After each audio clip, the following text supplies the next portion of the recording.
Well, I'm going to give my testimony, and it starts off in Bearwaller, Kentucky. That's where I accepted Christ as my Savior in a little Baptist church in Bearwaller, Kentucky. Was baptized in a muddy pond with cows on the one side, me on the other. And as I got to be a teenager, I realized they had too many rules. You couldn't cut your hair, couldn't wear pants, couldn't sing anything but Christian songs, and I thought, I can't do this. There's too many rules here. So I switched to the Methodist church because they didn't seem to have any. So I joined the youth group there, and soon after that I met my husband, and we were high school sweethearts, and I was married for 30 years to my first husband. We were together 35 total, and then in 2006 he committed suicide.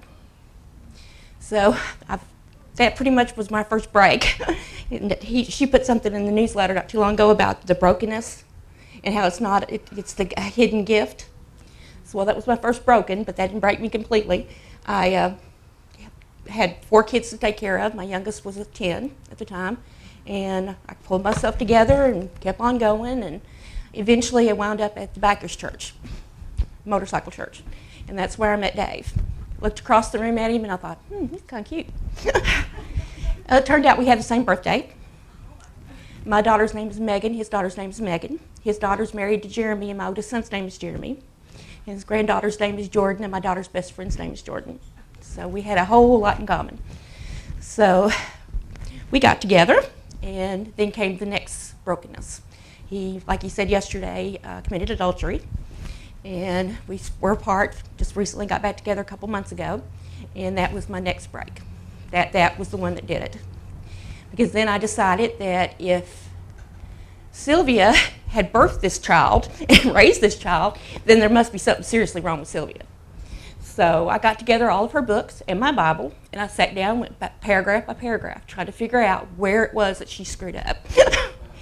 That she could not possibly be teaching the Word if she raised that child.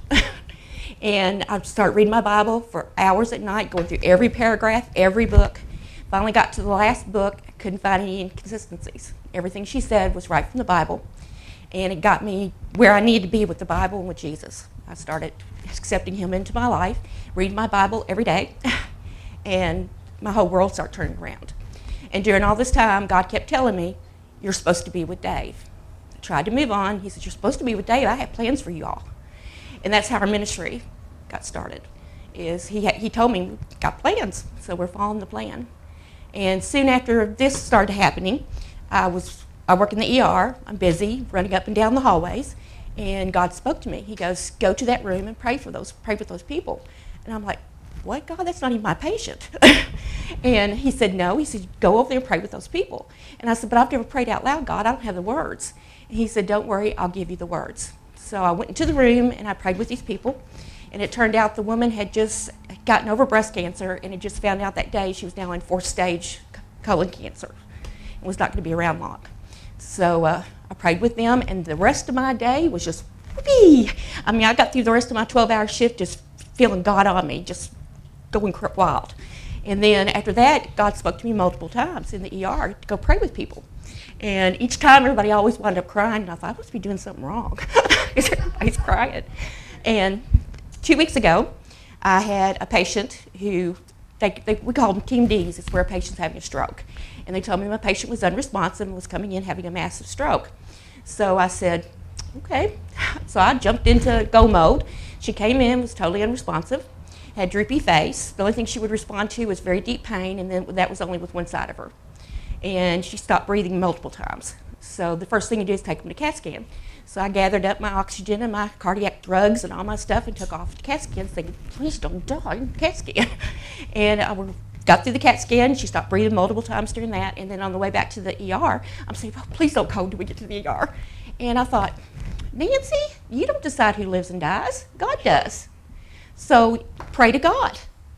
And within minutes of praying, this woman looked up at me and goes, where am I? By the time I got her back to the ER, all of her symptoms had resolved. I got her, pulled her into the room. Her husband's son was sitting there. And I said, who are these people? And she said, oh, that's my husband and son. Well, they start bawling. Well, by the time the neurosurgeon got there, she no longer had any neurodeficits whatsoever. And the ER doctor, we went to, neurosurgeon went from the bedside to the ER doctor, says, is that my stroke patient in there? And he said, oh, yeah. He says, well, she's got no symptoms. There's nothing to treat. So then a couple weeks after that, I'm working in the ER again, and somebody says, there's a man at triage. He's been here a couple times hunting for you and wants to talk to you. And I thought, what man? I knew it wasn't my husband. It wasn't my sons. So I kind of was a little concerned. So I went out there, and it was her husband. While she was in the hospital, they discovered that she had some weakness in her legs that was causing her to fall. So he had brought her back to the hospital for physical therapy. And he comes running up to me and threw his arms around me, and he said, thank you for saving my wife's life. And I said, I didn't. He goes, what? I said, I didn't. I prayed to God. God saved your wife. He said, nurses pray? I said, oh, yes, we do. Pray every day. And I gave him my card for the ministry, and I continue to pray. And even though I work in a Baptist hospital, I have always been concerned that I'm going into patients' rooms. They're not my patients. I'm spending time at their bedside. And I thought, I wonder what my charge nurses are thinking. You know, what am I doing in these rooms? And am I going to get in trouble for praying with people? And I've never heard a single negative thing.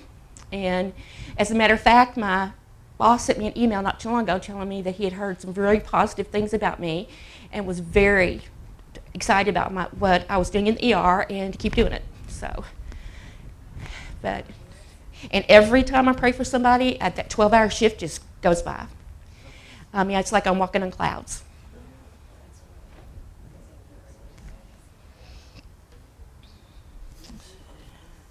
And now Dave and I are starting this ministry and praying for people. He always had that power and to heal. He's healed me.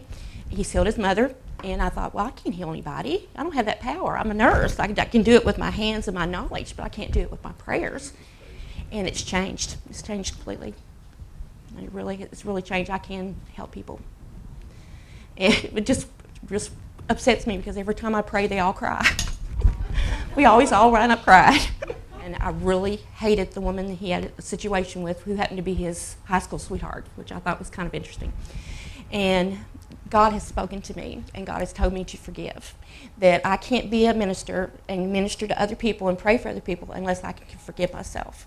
So I've recently got to a point that it's no longer on me. I mean, I've given it over to God, and God has taken it all from me, and I no longer feel hatred, jealousy, or anything. My shoulders are lighter, my walk's a little lighter. I mean, once you give it over to Jesus, that's all you have to do. That's right. And I read my Bible every day, and I pray every day, and my job's actually gotten a million times easier.